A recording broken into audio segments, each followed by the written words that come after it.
दोस्तों, आज की उर्दू डिक्शनरी में बात होगी लफ्ज़ हाजत, हबाब और मरहबा पर। शुरुआत करते हैं लफ्ज़ हाजत से।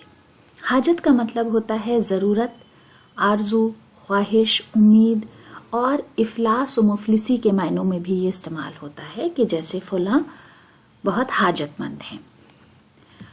हिंदी में आवश्यकता, आशा, निवेदन, इच्छा, अभिलाषा, मनोकामना, मनोवांछा और दरिद्रता जैसे शब्द इसके लिए इस्तेमाल होते हैं। इंग्लिश में want, need, necessity, hope, wish, defecation और पावर्टी जैसे अल्फाज हम इस्तेमाल करते हैं।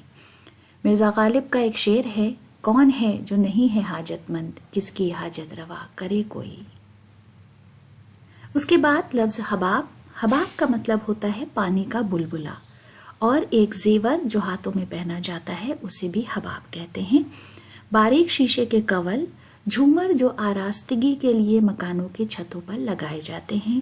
कुमकुमा, शराब रखने का शीशा जो हबाब की शक्ल का होता है। पानी का बुलबुला एक आभूषण, शीशे का एक प्रकार का गोला जो प्रायः सज्जा के लिए छतों में लटकाया जाता है। Bubble, decorative bulb, glass vessel for containing wine.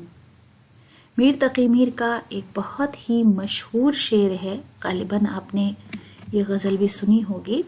हस्ती अपनी हबाब की सी है, ये नुमाइश शराब की सी है। उसके बाद मरहबा। मरहबा का मतलब होता है शाबाश, वाहवाही, आफरीन, वाह वाह और खुश आमदीद। धन्य, क्या कहना, सराहना और स्तुति जैसे शब्द हम हिंदी में इसके लिए इस्तेमाल करते हैं। अंग्रेजी में acclamation, applause, acclaim, cheer, welcome, hail, God bless you और ब्रेवो जैसे एक्सप्रेशन और अल्फाज इसके लिए इस्तेमाल होते हैं। मिर्ज़ा गालिब का शेर है, रहे न जान तो कातिल को खूब बहा दीजिए, कटे ज़बान तो खंजर को मरहबा कहिए। तो दोस्तों, इसी खूबसूरत शेर के साथ आज का वीडियो ख़त्म करते हैं। अगले वीडियो तक अपना ख्याल रखिए। वीडियो देखने के लिए बहुत बहुत शुक्रिया।